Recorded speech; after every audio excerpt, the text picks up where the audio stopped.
Hello बच्चों, मैं स्मिता बिजलवान स्वागत करती हूँ आपका आईसीटी वर्चुअल क्लासरूम में। आशा करती हूँ आप सभी स्वस्थ होंगे और अच्छे से अपनी पढ़ाई कर रहे होंगे। बच्चों, आज हम पढ़ने जा रहे हैं क्लास 9 की साइंस। क्लास 9 साइंस में हमारा चैप्टर चल रहा था एटम्स एंड मॉलिक्यूल्स, यानी कि परमाणु और अणु। इसी को आज हम कंटिन्यू करेंगे और जो भी हमने अपने प्रीवियस लेक्चर में पढ़ा है उसे एक बार रिवाइज करके आगे चैप्टर को कंटिन्यू करते हैं। चलिए बच्चों, तो एटम्स एंड मॉलिक्यूल्स में काफी सारे टॉपिक्स अभी तक हम कवर कर चुके हैं। एक बार आप देख लीजिए कि कौन कौन से टॉपिक्स हमने कवर कर लिए हैं। तो लास्ट लेक्चर में हम मॉलिक्यूल्स ऑफ एलिमेंट्स की बात कर रहे थे। मॉलिक्यूल्स ऑफ एलिमेंट्स क्या है, यानी कि जहां पर एक ही एलिमेंट के जो एटम्स हैं उनसे मिलकर के जो मॉलिक्यूल बनता है उसे मॉलिक्यूल ऑफ एलिमेंट कहा जाता है। सिंपल सी बात है, जैसे हमने कहा नाइट्रोजन है या ओजोन है। अब नाइट्रोजन N2 यानी कि N2 दो नाइट्रोजन के एटम मिल करके एक नाइट्रोजन का मॉलिक्यूल बन रहा है, एक N2 मॉलिक्यूल बन रहा है। वैसे ही तीन ऑक्सीजन के एटम्स मिल करके क्या बना रहे हैं, एक O3 का मॉलिक्यूल बना रहे हैं। तो इन्हें क्या कहा जाएगा, मॉलिक्यूल ऑफ एलिमेंट कहा जाएगा। बच्चों, ये हमारे पास देखो, जो एक ही एटम से बनते हैं वो बहुत ही कम होते हैं, और जैसे कि वो होते हैं हमारे मोनो एटॉमिक, जैसे कि आर्गन है, हीलियम है। बेसिकली जितनी भी हमारी क्या है नोबल गैसेज हैं, argon, helium, neon, xenon, radon, ये सारी जितनी भी हमारी नोबल गैसेज हैं ये सारी ही क्या होती हैं, मोनो एटॉमिक होती है, एक ही एटम से बनती है। क्योंकि ये नेचर में कैसी होती है बच्चों, ये ज्यादा रिएक्टिव नहीं होती। क्यों नहीं होती, क्योंकि ये स्टेबिलिटी को अचीव कर चुकी होती है, इनके स्टेबल कॉन्फ़िगरेशन होती है और ये स्टेबल होती है। ठीक, इसीलिए बाकी जितने भी एटम्स होते हैं वो कभी भी क्या होंगे, मोनोएटॉमिक फॉर्म में नहीं पाए जाएंगे। क्यों, क्योंकि वो बहुत ज्यादा रिएक्टिव होते हैं, हाईली रिएक्टिव होते हैं। चलिए, जैसे ऑक्सीजन है डायएटॉमिक, तो दो दो एटम से बनते हैं वो होते हैं डायएटॉमिक, जो तीन से वो ट्राइएटॉमिक, जो चार से वो टेट्राएटॉमिक, जो चार से ज्यादा वो होते हैं हमारे पॉलीएटॉमिक। ठीक है, जैसे आप देख सकते हैं फॉस्फोरस है टेट्राएटॉमिक, सल्फर है पॉलीएटॉमिक, ट्राई एटॉमिक भी होता है। तो अगर हम बात करते हैं O3 की, यानी कि ओजोन, तो ये क्या है, ट्राई एटॉमिक होती है बच्चों, क्योंकि यहाँ पर क्या तीन एटम्स हैं। ठीक है, फिर बात करते हैं phosphorus P4 tetra atomic, sulphur S8 poly atomic. ठीक, चलिए अब बात करते हैं मॉलिक्यूल ऑफ कंपाउंड की। अब मॉलिक्यूल ऑफ एलिमेंट हमने समझ लिया। मॉलिक्यूल ऑफ एलिमेंट में बेसिकली हमने समझा क्या, कि जब क्या होता है किसी एक ही एलिमेंट के एटम से मिलकर के मॉलिक्यूल बना हुआ, एक ही एलिमेंट की बात हो रही है। लेकिन कंपाउंड की, मॉलिक्यूल ऑफ कंपाउंड की बात क्या हो रही है, यहाँ पर जो है कंपाउंड से, यानी कि एक से ज्यादा एलिमेंट से मिलकर के कंपाउंड बनते हैं और उनसे क्या बन रहा है, मॉलिक्यूल बन रहा है, इसीलिए मॉलिक्यूल ऑफ कंपाउंड कहा जा रहा है। तो दोनों में डिफरेंस आपको समझ में आना चाहिए। एक है मॉलिक्यूल ऑफ एलिमेंट, यानी कि जहां पर एक ही तरह के एलिमेंट के एटम से मॉलिक्यूल बन रहा है। ठीक, और मॉलिक्यूल ऑफ कंपाउंड जहां पर एक से ज्यादा एलिमेंट है, एक से ज्यादा एलिमेंट मिलकर के बनाते हैं कंपाउंड, यानी कि यौगिक, यानी कि एक से ज्यादा तत्व मिलकर के बनाते हैं यौगिक, कंपाउंड बनाते हैं। वही कंपाउंड मिलकर के क्या बना रहे हैं, मॉलिक्यूल बना रहे हैं। उनके अलग अलग जो एटम है वो मिलकर के क्या बना रहे हैं, मॉलिक्यूल बना रहे हैं, इसीलिए कहा जा रहा है मॉलिक्यूल ऑफ कंपाउंड। दोनों में कंफ्यूज नहीं होना है, बिल्कुल भी नहीं। ठीक है, चलिए, तो एटम्स ऑफ डिफरेंट एलिमेंट्स, वही सिंपल जो हमने अभी पढ़ा, जो हमने अभी कहा वही यहाँ पर लिखा हुआ है कि atoms of different element join together. अलग अलग एलिमेंट के जो एटम है वो ज्वाइन होते हैं, है ना, डिफरेंट एलिमेंट के। पहले क्या हो रहा था, मॉलिक्यूल ऑफ एलिमेंट में एक ही एलिमेंट के अलग अलग, एक ही एलिमेंट के एटम की बात हो रही थी। यहाँ पर डिफरेंट एलिमेंट के एटम जो है एक साथ ज्वाइन होते हैं इन डेफिनेट प्रोपोर्शन। और ऐसे नहीं कि कोई कितना भी, नहीं, डेफिनेट प्रोपोर्शन, जो कि हमने लॉ भी पढ़ा, लॉ ऑफ डेफिनेट प्रोपोर्शन हमने पढ़ा था, फिर अनुपात का नियम। ठीक, तो वही यहाँ पर हमें अप्लाई करना है कि डेफिनेट प्रोपोर्शन में क्या होते हैं, ज्वाइन होकर के क्या बनाते हैं, मॉलिक्यूल बनाते हैं। क्या बनाते हैं, मॉलिक्यूल ऑफ कंपाउंड बनाते हैं। जैसे कि अगर हम बात करें H2O की, जैसे कि हम बात करें H2O की, तो इसमें क्या है, दो एलिमेंट का कॉम्बिनेशन है। दो एलिमेंट कौन कौन से, एक है हमारा हाइड्रोजन और एक है ऑक्सीजन। और क्या रेशियो है इनका, हमने क्या पढ़ा यहाँ पर कि एक डेफिनेट प्रोपोर्शन में, तो इनका हमेशा रेशियो क्या होगा, 1:8। अब बच्चों ये रेशियो आया कैसे, रेशियो बाय मास की बात कर रहे हैं हम। ठीक है, जैसे हम बात करें ऑक्सीजन, हाइड्रोजन का एटॉमिक नंबर होता है 1 और ऑक्सीजन का 8, तो 1:8। चलिए, तो जैसे कि हमने कहा डेफिनेट प्रोपोर्शन में कैसे, रेशियो बाय मास से। अब ये रेशियो आया कैसे, देखो बच्चों, H2O है, H2O है, यानी कि 2 हाइड्रोजन है और एक क्या है, ऑक्सीजन है। सिंपल। अब 2 हाइड्रोजन का मास कितना है, एक ही तो है मास, है ना, 1 है, ठीक। और एक ऑक्सीजन का मास कितना है, 16। ऑक्सीजन का मास कितना होता है, 16। अभी हमने मास के बारे में पढ़ा था, ठीक। तो ये मल्टीप्लाई करके कितना आ गया, 2:16। अगर हम इसको सिंपलेस्ट फॉर्म में लेके आएंगे तो 2 8 यानी कि ये हो गया 1:8। तो इसीलिए यहाँ पर लिखा गया है रेशियो बाय मास। तो वैसे ही आपको अलग अलग एलिमेंट्स की मास पता होनी चाहिए, 1 to 20 तक एलिमेंट्स के मास पता होने चाहिए। चलिए, नेक्स्ट है हमारा अमोनिया। तो अमोनिया कैसे बना होगा, जब एक नाइट्रोजन और क्या मिले होंगे, 3 हाइड्रोजन मिले होंगे, ठीक है। यानी कि एक नाइट्रोजन रेशियो 3 हाइड्रोजन। एक नाइट्रोजन का मास कितना होता है, 14। 3 हाइड्रोजन का मास यानी कि 1 1 1 है ना, तो 1 ही होगा। चलिए, तो ये कितना हो गया, 14:3। कितना आ गया, 14:3। या आप इसको सिंपल भी कर सकते हैं कि देखो नाइट्रोजन का मास कितना होता है, 14 रेशियो हाइड्रोजन का मास कितना होता है, 1 होता है। और यहाँ पर हाइड्रोजन कितने, हमारे पास 3 हाइड्रोजन है, तो यहाँ पर कितना हो गया, 3। वैसे ही कार्बन ऑक्सीजन, कार्बन डाइऑक्साइड की अगर हम बात करते हैं, तो अगर हम 2 गैसेस की बात करते हैं, एक कार्बन डाइऑक्साइड और एक कार्बन मोनोऑक्साइड। चलो 2 गैसेस की बात करते हैं। एक हो गया हमारा कार्बन डाइऑक्साइड और एक हो गया कार्बन मोनोऑक्साइड। डाइऑक्साइड मोनोऑक्साइड में क्या डिफरेंस है, देखो डाइऑक्साइड यानी कि 2 ऑक्सीजन एटम, मोनोऑक्साइड यानी कि मोनो यानी कि एक ऑक्सीजन एटम। सिंपल। चलिए, तो यहाँ पर क्या है, एक कार्बन है और 2 क्या है, ऑक्सीजन है। तो इसका रेशियो कितना आएगा, देखो एक कार्बन का मास होता है 12, ऑक्सीजन का मास होता है 16। 2 ऑक्सीजन है, 16 2 जा 32, तो टोटल मास हो गया 32। इनको सिंपलेस्ट फॉर्म में ले आएंगे। वैसे ही यहाँ पर होगा 12 हमारा कार्बन का मास है, रेशियो ऑक्सीजन का मास होता है 16।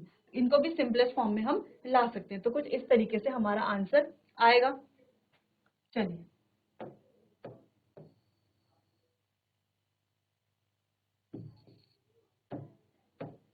तो यहाँ पर हमने जो ये पढ़ा, इसका मतलब क्या है कि मॉलिक्यूल ऑफ कंपाउंड क्या होते हैं। जैसे कि हमने मॉलिक्यूल ऑफ एलिमेंट पढ़ा था, वैसे ही मॉलिक्यूल ऑफ कंपाउंड है। तो मॉलिक्यूल ऑफ कंपाउंड में डिफरेंट चीज ये है कि यहाँ पर क्या हो रहा है, एक से ज्यादा एलिमेंट है, जबकि मॉलिक्यूल ऑफ एलिमेंट में सिर्फ एक ही एलिमेंट था। एक ही एलिमेंट की एटम की हम बात कर रहे थे। जैसे ऑक्सीजन था तो O2 बन रहा था, क्लोरीन था तो Cl2 बन रहा था, ठीक है। वैसे ही नाइट्रोजन था तो N2 बन रहा था, ऑक्सीजन है तो O2 बन रहा था, साथ में O3 भी बन रहा था, ओजोन भी बन रहा था।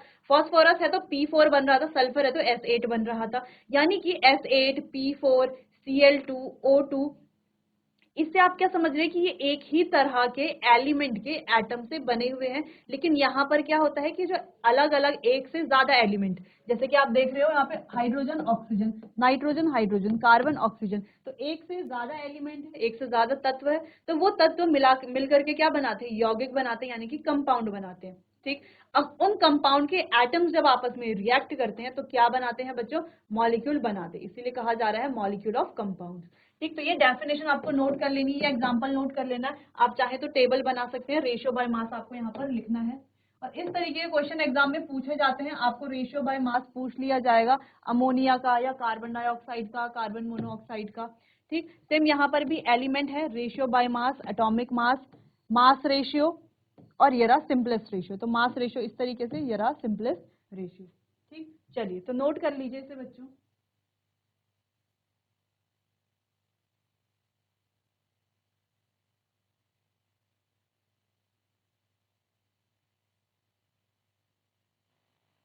चलिए बच्चों, तो यहाँ पे कंप्लीट होता है हमारा मॉलिक्यूल ऑफ एलिमेंट और मॉलिक्यूल ऑफ कंपाउंड।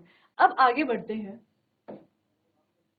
अगला है हमारा व्हाट इज एन आयन, कि आयन क्या होता है। वैसे तो हम इसको डिस्कस कर चुके हैं जब हमने मॉलिक्यूल्स के बारे में पढ़ा था, एटम्स के बारे में पढ़ा था, कि एटम्स जो है वो कभी भी इंडिपेंडेंटली एग्जिस्ट नहीं करते, है ना, इंडिपेंडेंटली एग्जिस्ट नहीं कर सकते। वो हमेशा क्या चाहेंगे, किसी के साथ पेयर होना चाहेंगे। क्यों? क्योंकि वो बहुत ज्यादा क्या होते हैं, रिएक्टिव नेचर के होते हैं। तो वहीं पर हमने पढ़ा था कि जब वो क्या होना चाहते हैं, रिएक्ट करके किसी दूसरे एटम के साथ भी या अपने ही एटम के साथ या किसी दूसरे एटम के साथ रिएक्ट करना चाहते हैं, ठीक, तो वो क्या बनाते हैं, आयंस के फॉर्म में होते हैं या मॉलिक्यूल्स के फॉर्म में हमें मिलते हैं, इंडिपेंडेंटली एग्जिस्ट कभी भी नहीं करते। तो वहां पर हमने आयंस के बारे में पढ़ा था कि दो तरह के आयंस होते हैं। ये दोनों ही क्या होती है, चार्ज स्पीसीज होती हैं, ठीक। एक होते हैं हमारे कैटायंस, एक होते हैं हमारे एनायंस।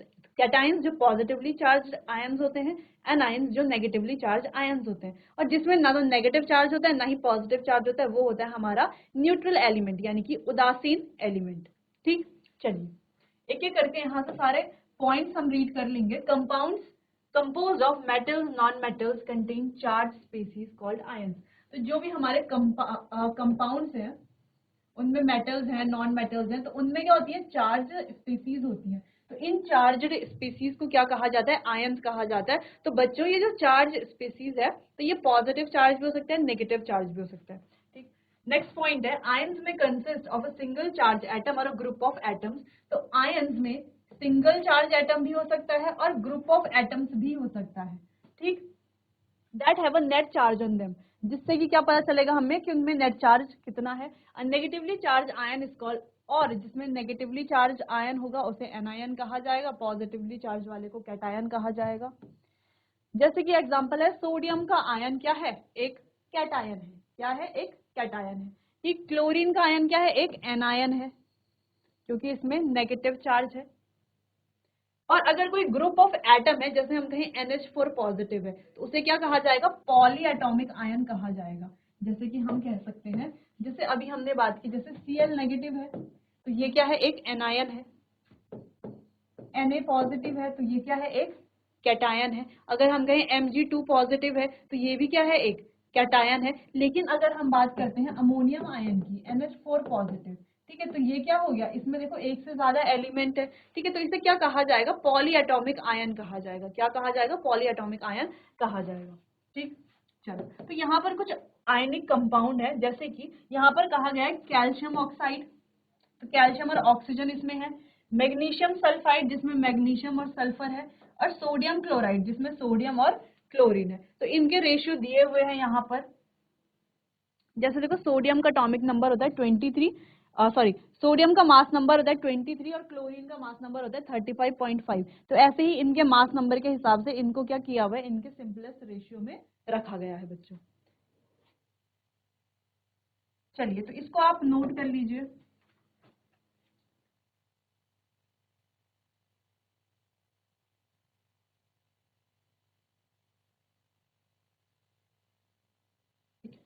जैसे कि कैल्शियम का मास होता है 40 और ऑक्सीजन का होता है 16। अगर हम सिंपलेस्ट रेशियो में लेके आते हैं तो क्या आ जाएगा, 5:2। वैसे ही मैग्नीशियम का होता है 24 और सल्फर का होता है 32। अगर हम इन्हें इनके सिंपलेस्ट रेशियो में लाएंगे तो आ जाएगा 3:4। वैसे ही सोडियम का 23 और ये एटॉमिक मास जो है आपको याद करने पड़ेंगे। चलिए, तो ये आप नोट कर लीजिए बच्चों, फिर आगे बढ़ते हैं।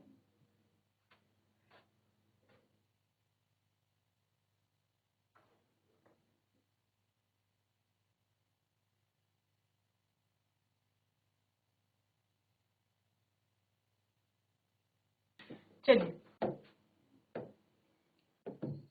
तो यहाँ पर हमने तीन चीजों के बारे में पढ़ा कि जो आयन्स है वो हमारे तीन तरह के हो सकते हैं, ठीक है, तीन तरह के हो सकते हैं। एक हमारे कैटायंस जो पॉजिटिवली चार्ज होते हैं, एनायंस जो नेगेटिवली चार्ज होते हैं, और पॉलीएटॉमिक आयंस, ठीक है, जिसमें एक से ज्यादा अलग अलग एटम्स होते हैं। और दूसरी चीज ये है बच्चों, आपको याद कैसे रहेगा कौन सा कैटायन है। कैटायन का साइन पॉजिटिव होता है, एनायन का साइन नेगेटिव होता है। कंफ्यूजन बहुत होती है कि कैटायन क्या है, पॉजिटिव है या नेगेटिव है। तो आपको सिर्फ एक साइन याद रखना है। आप अगर एक याद कर लेंगे तो दूसरा आपको अपने आप ही याद हो जाएगा। जैसे कि आपको सिर्फ याद रखना है एनायन। अब एनायन का मतलब नेगेटिव आयन। नेगेटिव आयन यानी कि एनायन का साइन हमेशा क्या होगा, नेगेटिव होगा, ठीक। तो अगर हम बोल रहे हैं कि क्या है, इस एलिमेंट का एनायन है, तो आपको समझ जाना है कि उसमें क्या है, नेगेटिव चार्ज है। तो यानी कि जो नेगेटिवली चार्ज आयन्स होते हैं उन्हें क्या कहा जाता है, एनायंस कहा जाता है, ठीक, तो आप एनायन याद कर लेंगे कि इसमें नेगेटिव चार्ज होता है, तो बाकी कैटायन आपको खुद से याद हो जाएगा कि इसमें पॉजिटिव चार्ज होता है। आगे बढ़ते हैं, चलिए तो आगे बढ़ते हैं, how to write a chemical formula. ठीक है, तो हम केमिकल फॉर्मूला कैसे लिख सकते हैं, कैसे बनाते हैं केमिकल फॉर्मूले।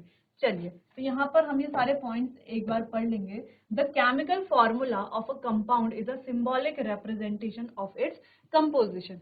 तो किसी भी कंपाउंड का केमिकल फॉर्मूला क्या होता है, उसका सिंबॉलिक रिप्रेजेंटेशन होता है कि उसमें कौन कौन से एलिमेंट है, उसमें क्या कंपोजिशन है। जैसे हम बात कर रहे हैं H2O की, तो H2O का ये जो सिंबल है, ये जो फॉर्मूला ये है क्या, ये क्या बता रहा है, ये एक तरह से क्या है, एक सिंबॉलिक रिप्रेजेंटेशन है जो क्या बता रहा है कि इसके अंदर क्या क्या कंपोजिशन है। तो क्या दिख रहा है हमें इसमें, इसमें दिख रहा है कि हाइड्रोजन और ऑक्सीजन का कंपोजिशन है, इससे मिलकर के ये H2O कंपाउंड हमारा बना है। वैसे ही बात करें अगर हम सोडियम हाइड्रोक्साइड की, NaOH की, तो इसके फॉर्मूले से हम क्या देख पा रहे हैं, क्या हमें पता चल रहा है, इसका जो फॉर्मूला ये भी क्या कर रहा है, इसका क्या है, ये एक सिंबॉलिक रिप्रेजेंटेशन है इसके कंपोजिशन का। अब इसका कंपोजिशन क्या, यानी कि इसमें एक क्या है, सोडियम है, एक ऑक्सीजन है और एक हाइड्रोजन है। ठीक, वैसे ही बात कर लेते हैं सोडियम क्लोराइड की, तो यहाँ पर भी सेम चीज है। अमोनिया की बात कर लेते हैं, यहाँ पर भी सेम चीज है। मीथेन की बात करते हैं, कार्बन डाइऑक्साइड की बात करते हैं, तो यहाँ पर एक ही चीज है, क्या बताता है, symbolic representation of its composition। ठीक, अगला पॉइंट है, the combining power of an element is known as its valency. ठीक है, और वैलेंसी की डेफिनेशन आपको नोट कर लेनी है। वैलेंसी का मतलब क्या होता है, कंबाइनिंग पावर और कंबाइनिंग कैपेसिटी, इसे क्या कहा जाता है, वैलेंसी कहा जाता है। ठीक, वैलेंसी से क्या कर सकते हैं हम, it is used to find out how the atoms of an element will combine with the atoms of other element to form a chemical compound. तो ये क्या फाइंड करता है, ये क्या हमें बताता है कि कैसे कोई एलिमेंट कंबाइन करेगा दूसरे एलिमेंट के एटम के साथ किसी कंपाउंड को बनाने के लिए। कौन पता लगाएगा, किसकी मदद से हम ये जान सकते हैं, ये होती है वैलेंसी। जैसे हम कहें कि सोडियम की वैलेंसी 1 है, क्लोरीन की वैलेंसी 1 है। वैलेंसी 1 होने का मतलब है यानी कि ये एक के साथ क्या कर सकता है, रिएक्ट करके क्या बना लेगा, कंपाउंड बना लेगा। वैसे ही क्लोरीन भी एक के साथ रिएक्ट करके क्या बना लेगा, कंपाउंड बना लेगा। तो हम जानते हैं इसकी वैलेंसी 1 है, इसकी वैलेंसी 1 है, इसीलिए आपस में दोनों ने क्या करा है, बॉन्ड बनाया है। ठीक, चलिए तो बॉन्ड की बात तो हम हायर क्लासेस में पढ़ेंगे, फिलहाल हमें बॉन्ड के बारे में तो कुछ नहीं पढ़ना। चलिए, तो it is used to find out how the atoms of elements will combine with the atoms of another element to form a chemical compound. यानी कि कैसे एक एलिमेंट किसी एटम का कोई किसी एलिमेंट का एक एटम दूसरे एलिमेंट के एटम के साथ कंबाइन करेगा कंपाउंड बनाने के लिए, वो हमें वैलेंसी से पता चलता है। क्योंकि वैलेंसी का नाम ही है कंबाइनिंग कैपेसिटी, कंबाइन करने की कैपेसिटी जिसमें होती है वो क्या होती है, वैलेंसी होती है। Next point, valency can be imagined as the arms of an octopus. अब वैलेंसी को हम ऑक्टोपस के आर्म्स की तरह क्या कर सकते हैं, इमेजिन कर सकते हैं। ठीक है, हमें छोटा सा काम करना है, हमें क्या करना है, हमें समझना है इसके जो ये आर्म्स हैं, ऑक्टोपस, ऑक्टोपस यानी कि 8 आर्म्स वाला। ठीक है, तो इसके 8 आर्म्स को हमें क्या करना है, इमेजिन करना है कि ये एटम के क्या है, आर्म्स है। फिर जैसे कि ऑक्टोपस का साइन हम मान लेते हैं O, has with 8 arms hold 4 humans। इसकी जो 8 आर्म्स क्या करती है, 4 ह्यूमन को होल्ड कर लेती है। इसकी जो 8 आर्म्स है वो क्या करती है, 4 ह्यूमंस को होल्ड कर लेती है। All arms would be locked, और सारी आर्म्स क्या है, लॉक्ड है। तो यानी कि अगर हम इसका केमिकल फॉर्मूला बनाएंगे तो क्या बनेगा, ऑक्टोपस और उसके साथ क्या 4 ह्यूमंस को ये क्या कर लेता है, फोल्ड कर लेता है अपने आर्म्स में। तो फॉर्मूला बन जाएगा OH4। और इसी को यूज करके हमें क्या करना है, आगे सारे एलिमेंट के केमिकल फॉर्मूलाज को बनाना है। कैसे बनाएंगे उसको हम आगे पढ़ेंगे। और ये जो OH4 है, ये जो 4 है, ये कैसे लिखा गया बच्चों, सबस्क्रिप्ट में लिखा गया। सबस्क्रिप्ट यानी कि अगर इस तरीके से हम लिखते हैं तो ये हो जाता है सबस्क्रिप्ट, अगर इस तरीके से हम लिखते हैं तो ये हो जाता है सुपरस्क्रिप्ट। तो जब भी हम कोई केमिकल फॉर्मूला लिखते हैं तो वहां पर हम हमेशा क्या लिखते हैं, सबस्क्रिप्ट में लिखते हैं। ठीक, लेकिन जब हम चार्ज के बारे में लिखते हैं, जैसे H पॉजिटिव या H नेगेटिव हमें लिखना है, तो वो लिखते हैं हम सुपरस्क्रिप्ट में। ठीक है, चलिए तो पहले वैलेंसी की डेफिनेशन और ये सारे पॉइंट्स आप नोट कर लीजिए, फिर आगे कंटिन्यू करते हैं।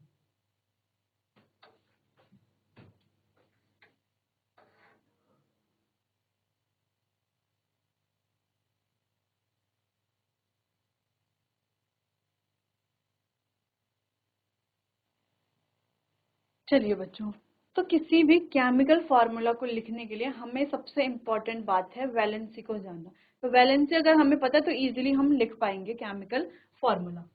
तो यहाँ पर कुछ एलिमेंट हमें दिए गए हैं, ठीक है, और उनकी क्या दी हुई है, यहाँ पे वैलेंसी भी दी हुई है। देखो ये कुछ एलिमेंट है जिनके सिंबल दिए हुए हैं, यानी कि क्या है ये, देखो कैटायंस है, कुछ एनायंस होंगे, कुछ पॉली एटॉमिक आयंस भी आपको दिख रहे होंगे। अब इन सब की वैलेंसी है 1, इनकी वैलेंसी है 2, इनकी वैलेंसी है 3, ठीक है। तो इस तरीके से अलग अलग एलिमेंट्स की क्या है, ये वैलेंसी है। तो आपको बच्चों ये सारे सिंबल्स क्या करने हैं, याद करने हैं। तो ये है आपका होमवर्क। तो जितने यहाँ पर इस पेज पर जितने भी क्या है एलिमेंट्स हैं, उनके जो भी सिंबल हैं, जो भी वैलेंसी है, वो आपको याद करके आनी है। तो यह है आपका होमवर्क। तो एक बार आप इसे देख लीजिए और नोट कर लीजिए।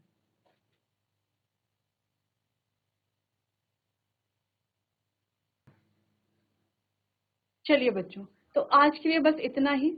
बाकी का कंटिन्यू करेंगे हम अपने आने वाले अगले सेशन में। तब तक के लिए आपका बहुत बहुत धन्यवाद।